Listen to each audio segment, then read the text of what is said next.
Bagi sebagian besar orang, tanaman hias khususnya bunga bukan merupakan tumbuhan yang asing. Dalam kehidupan sehari-hari, bunga sering digunakan untuk melambangkan perasaan seseorang dan dapat dijumpai dalam banyak peristiwa. Bunga dengan segala keindahannya memiliki bermacam makna.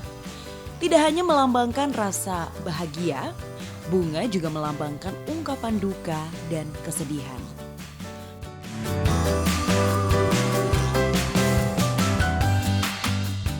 Mawar, krisan, anggrek, dahlia, soka, pancawarna, lili, sedap malam, dan sebagainya seringkali lebih bisa berbicara banyak ketimbang untayan kata.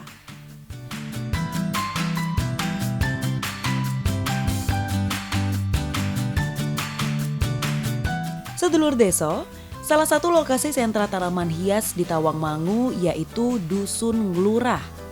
Dusun yang berada di lereng Gunung Lawu ini secara geografis sangat cocok untuk budidaya tanaman hias karena berada pada ketinggian 1.200 meter di atas permukaan laut. Dusun Nglurah dihuni oleh 920 kepala keluarga yang bermukim di 2 RW dan 9 RT. 90% warga Dusun Nglurah berprofesi sebagai petani. Utamanya adalah sebagai petani tanaman hias sekaligus pedagang tanaman hias. Masyarakat wilayah Solo Raya selama ini dikenal gemar melakukan urbanisasi. Namun stigma tersebut nyaris tidak berlaku bagi Dusun Nglurah karena tingkat urbanisasi di sini hanya sekitar 3%.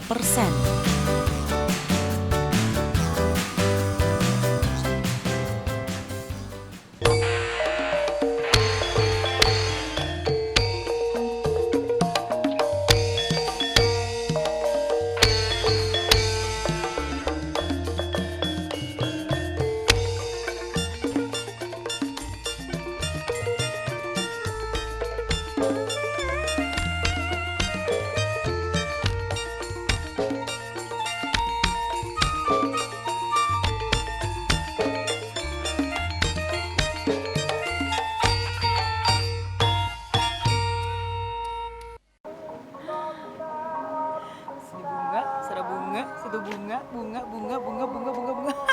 Bunga di mana-mana ya kan, banyak bunga-bunga memang di sini karena saya berada di desa sentra pembibitan atau pembudidayaan tanaman hias di sini. Jadi banyak sekali bunga-bunga di sekitar saya ini ya. Dan saya tepatnya berada di Dusun Nglurah yang berada di kawasan Tawangmangu, Kabupaten Karanganyar. Kebetulan juga saya sudah ada janji dengan Pak Wagimin, namanya beliau ini adalah penyuluh setempat, dan kita akan melihat keindahan desa ini. Kemudian apa sih yang membuat desa ini tetap menjaga eksistensi mereka menjadi desa penghasil tanaman hias. Kabarnya sudah lebih dari 4 dekade loh ya daerah ini menjadi sentra tanaman hias. Ikuti perjalanan saya ya.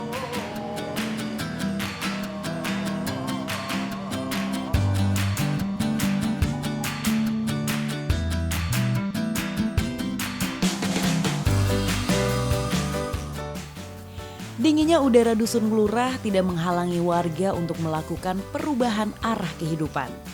Pada pertengahan dekade 70-an, Dusun Nglurah memulai lembaran baru yang berlanjut hingga kini, yaitu sebagai sentra tanaman hias.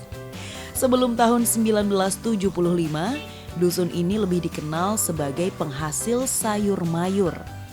Ketika itu, hanya sekitar 10 hingga 20 petani saja yang memulai usaha budidaya tanaman hias setelah terinspirasi dari Kota Batu, Jawa Timur.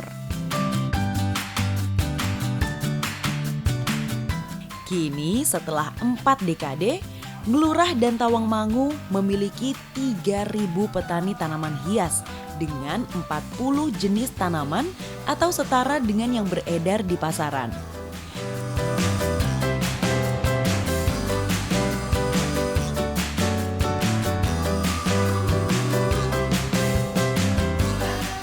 Sedulur Deso, di Dusun Nglurah terdapat 4 kelompok tani tanaman hias, yaitu Taman Sari, Wanita Tani Taman Sari 1 dan 2, serta Guyup Rukun.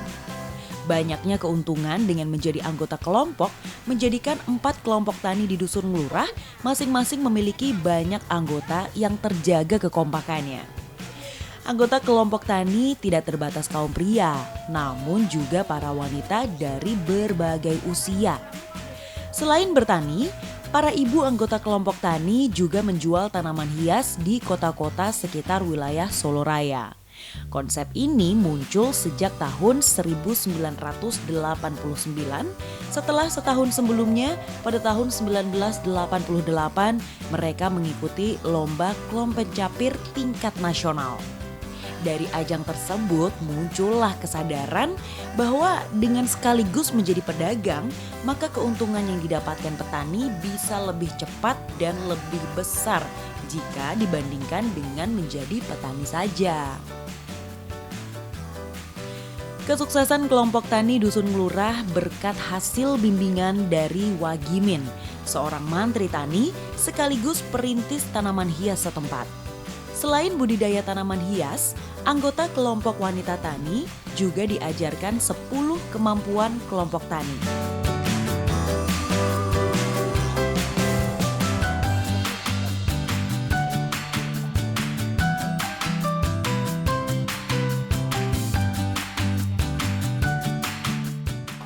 Pak, ini memang di sini semuanya tanaman hias saja atau ada tanaman sayur-sayurannya juga? Sebetulnya untuk di Dusun Nglurah, Kelurahan Tawamang ini salah satunya di Dusun Nglurah adalah sentra tanaman hias. Sentra tanaman hias. Sentra tanaman hias. Sayurannya sama sekali nggak ada? Sayuran atau? ada, hanya sebagian kecil. Oh gitu. Berarti ini memang dari awal dibudidayakan itu memang dari awal adalah tanaman hias atau bagaimana? Awalnya adalah tanaman sayur pada sebelum tahun 70-an. Oh sebelum tahun 70-an, Iya. berarti ini memang untuk sentra tanaman itu sudah dari 70-an berarti ya Pak 75 kita upayakan dari budidaya sampai ke tingkat masyarakat secara umum. Oh awalnya sayur dulu. Kalau untuk apa ya, kalau kita lihat dari segi kebutuhannya sendiri kan masyarakat kan lebih butuh sayuran yang lebih gampang dijual lah istilahnya seperti itu daripada tanaman hias. Iya. Ceritanya gini, kalau tanaman sayuran ini kan hampir setiap orang itu bisa berbudidaya dan bisa hidup di semua tempat Di mana saja bisa. dan mudah dalam hal budidayanya. Kalau tanaman hias ini kan sukar dan tidak di semua desa atau dusun atau provinsi itu ada.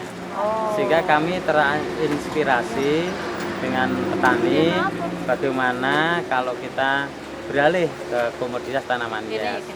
Kami melihat dengan petani bahwa tanaman hias ini kelihatannya lebih menjanjikan. Karena kalau sayur ini fluktuatifnya tajam sekali. Yo, gitu, Pagi, iya sih. siang, sore itu harga sudah Naik turun. Iya. Betul. Wah, berarti sudah 4 dekade lebih ya Pak, sudah lebih dari 4 dekade ya Pak ya. Apa nih yang membuat warga di Dusun Nglurah ini bisa tetap mempertahankan eksistensi nih untuk tetap membudidayakan tanaman hias seperti ini lebih dari 4 dekade sampai sekarang? Manusia butuh dengan kenyamanan hati. Kami dengan kelompok tani, dengan wanita tani ini berorientasi gini. Pasti orang akan senang dengan namanya tanaman hias.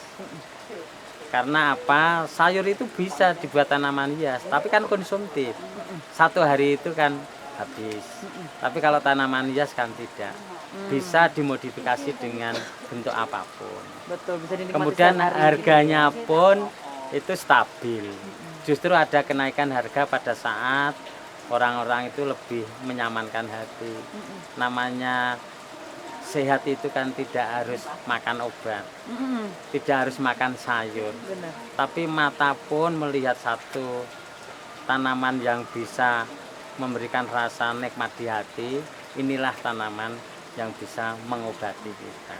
Oke, tanaman hias itu tadi ya Pak. Dan di sini juga untuk jenisnya taman hiasnya sendiri ada banyak ya Pak ya? Kalau kita hitung ada 40 sampai 50 jenis tanaman hias. Jenisnya yang dibudidayakan di sini. Yang dibudidayakan dari tanaman yang berbentuk daun, ada yang tanaman berbunga, ada tanaman yang berbentuk rumput. Kita lanjutkan lagi jalan-jalan kita gimana Pak?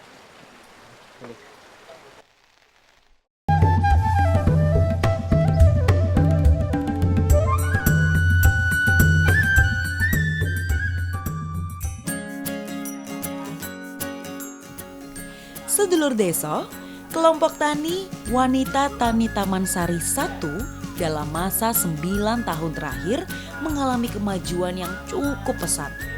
Dari sisi keanggotaan, semangat berorganisasi yang dilandasi motivasi dari hati menjadikan kelompok ini sanggup bertahan dan menyejahterakan anggotanya.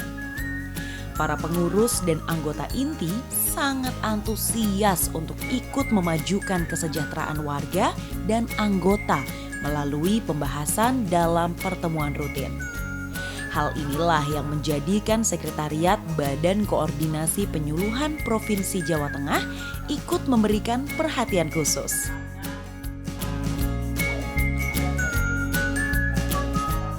Assalamualaikum warahmatullahi wabarakatuh. Waalaikumsalam. Selamat siang ibu-ibu dan bapak-bapak semua. Kami dari Badan Koordinasi Penyuluhan Pertanian, Perikanan, dan Kehutanan Provinsi Jawa Tengah. Kebetulan hari ini saya mengunjungi Tawangmangu karena saya mendengar bahwa Tawangmangu ada hal yang spesifik. Betul Ibu? Betul. Sampan mengusahakan apa? Tanaman hias. Kiranya karena kami ini di Badan Koordinasi Penyuluhan yang ngurusi kelembagaan penyuluhan, yang ngurusi pengembangan SDM penyuluhan, nggih. Nek niku nek nggon TV niku cak lontong niku bagaimana mikir, semuanya pinter SDM-e. Nah, itu bagaimana sama penyelenggaraan penyuluhan. Lah kami sowan, ibu-ibu kan sudah membudidayakan bunga sebagai gantungan hidup nggih. Bukan hanya gantungan kunci. Sejak tahun kapan, Bu? 2006. Wah, berarti ini sudah hampir 9 tahun. 9 tahun. Betul-betul dari bunga mampu untuk menghidupi panjenengan. Insyaallah. Insyaallah nggih. Ya. Nanti dari Bakorlu akan mencoba mengisi celah yang barangkali perlu campur tangan dari pemerintah. Kita ketahui bahwa bunga itu dibutuhkan untuk ekspresi orang yang sedih sama ekspresi orang yang senang. Lah, dan tidak semua kabupaten daerah mempunyai kesempatan daerahnya cocok untuk menanam bunga. Kebetulan di Desa Nglurah, Kecamatan Tawangmangu ini sungguh potensial sekali untuk budidaya bunga. Nanti akan kita coba, kita berikan pelatihan untuk ibu. Nanti di Jawa Tengah itu sentra bunganya sedikit, Bu. Hanya Tawangmangu, hanya di Kopeng, hanya di Bandungan sama Baturaden. Sementara kota-kota besar dan kota yang kecil banyak yang memerlukan bunga untuk aktivitas sedih maupun gembira. Lah, nanti akan kita coba, Bu, kita berikan pelatihan, Ibu nanti membuat usulan, mintanya apa, kita latih. Dah, sampean di samping budidaya, tak pikir pinter kabeh, gitu, udah pinter semua untuk budidaya bunga. Lah, nanti akan kita coba untuk kita tambahi materi pelatihannya, itu pemasaran, gitu. Bagaimana pemasaran itu tidak hanya dijual ke Solo Toktil, tidak hanya ke kota besar yang terdekat, tetapi akan kita coba untuk kita hubungkan dengan jaringan pemasaran. Apakah itu Yogyakarta, apakah itu Semarang, apakah itu Bandung, Malang, Surabaya, mengingat kota-kota besar itu belum tentu mampu menghasilkan bunga. Di samping itu, saya akan mencoba nanti barangkali karena di sini hampir 90% ya. Laporan panjenengan mengandalkan kehidupan sehari-harinya dari bunga. Padahal di sini hanya berjarak berapa kilometer dari Grojogan Sewu? 1 kilo, Pak. 1 kilo, di sana wisata alam. Nanti dalam pelatihan akan kita coba materi juga dari Dinas Pariwisata.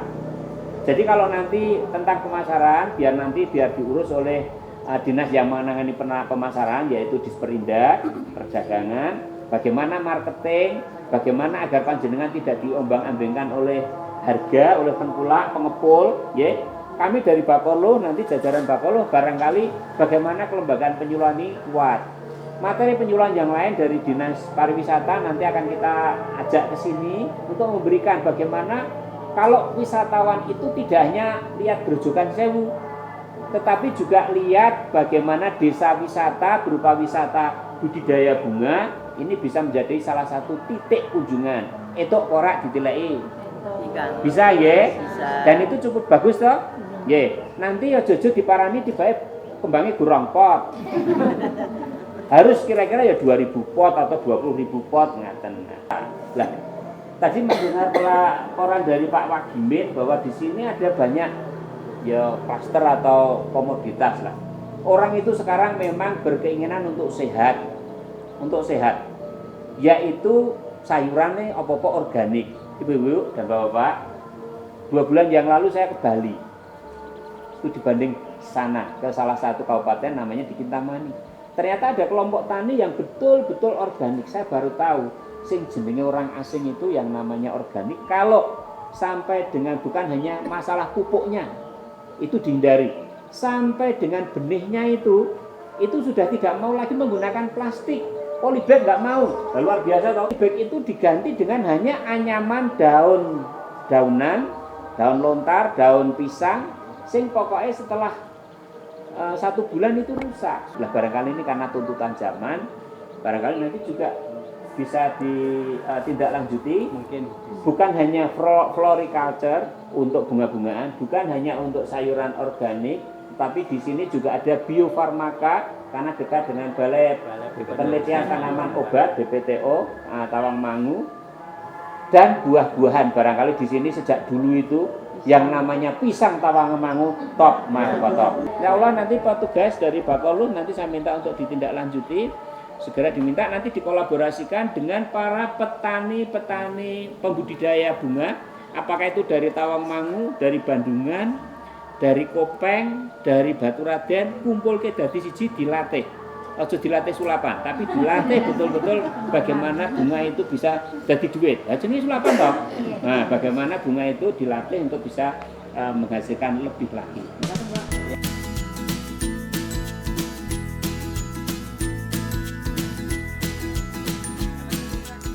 Potensi yang dimiliki Dusun Nglurah ternyata bisa lebih dikembangkan.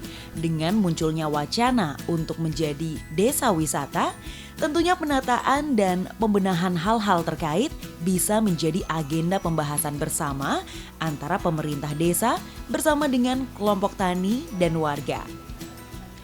Konsep desa wisata lengkap dengan live-in akan membawa kesan tersendiri bagi para wisatawan. Sedulur desa, sepertinya menarik ya membayangkan betapa asyiknya bertani tanaman hias di antara keindahan dan kesejukan suasana lereng Gunung Lawu.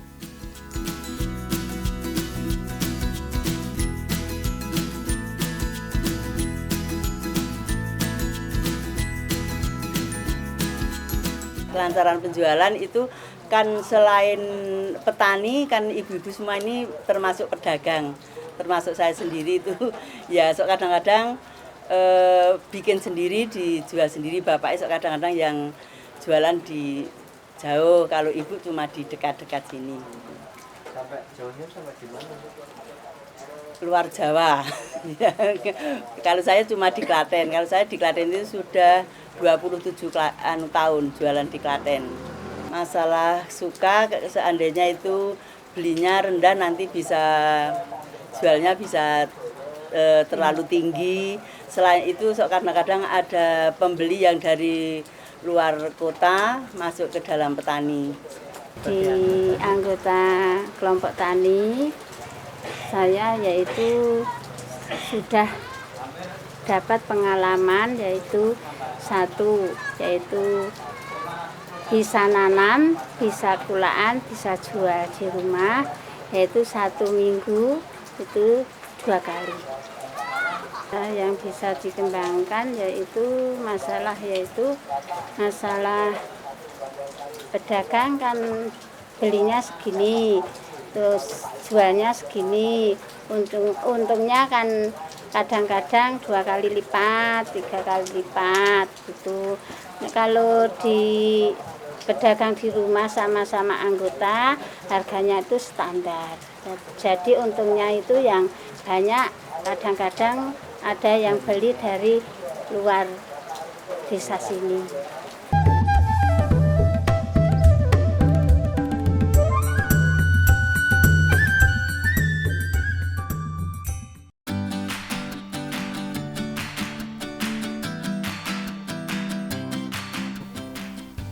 Sedulur Deso, banyak pelajaran yang bisa kita ambil dari kunjungan ke Dusun Lurah kali ini, yaitu keberanian melakukan terobosan, ketekunan, dan kerja keras, serta ketulusan. Tanpa keberanian melakukan terobosan, yaitu beralih menjadi petani tanaman hias sejak 40 tahun yang lalu, maka Dusun Lurah tidak akan seterkenal sekarang.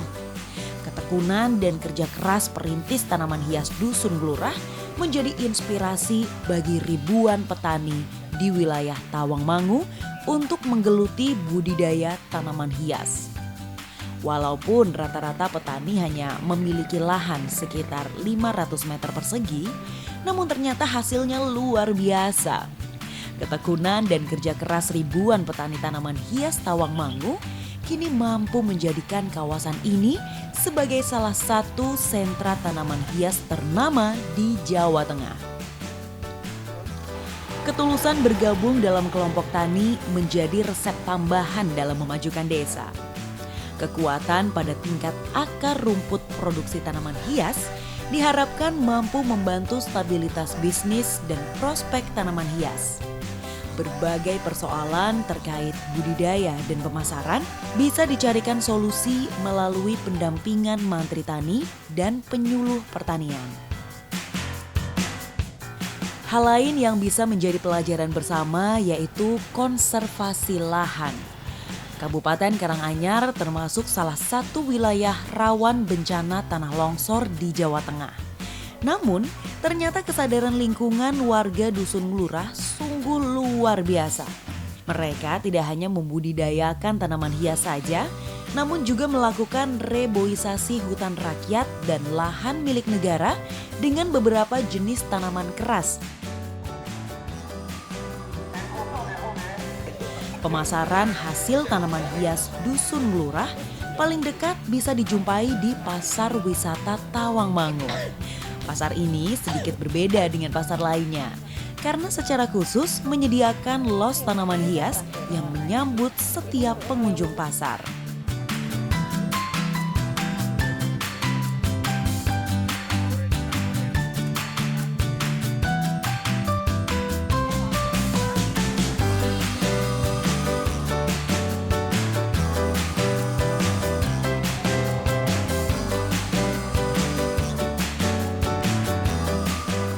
Kedisiplinan dan tetap menjaga komitmen. Itu adalah dua kata kunci yang sangat dipegang teguh oleh warga yang berada di Dusun Lurah, Tawangmangu, Kabupaten Karanganyar ini untuk tetap mempertahankan eksistensi mereka sebagai daerah sentra tanaman hias.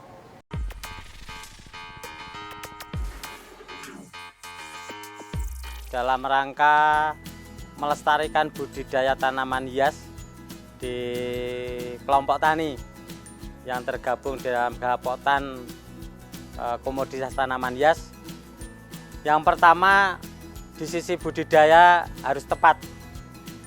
Budidaya yang menyangkut pemilihan benih, pengolahan tanah, tanam, pemeliharaan, panen dan pasca panen. Kemudian yang kedua, kelompok tani harus mengetahui pangsa pasar. Dalam arti bagaimana petani dalam memasarkan, yang pertama adalah dari sisi packing ataupun pengemasan.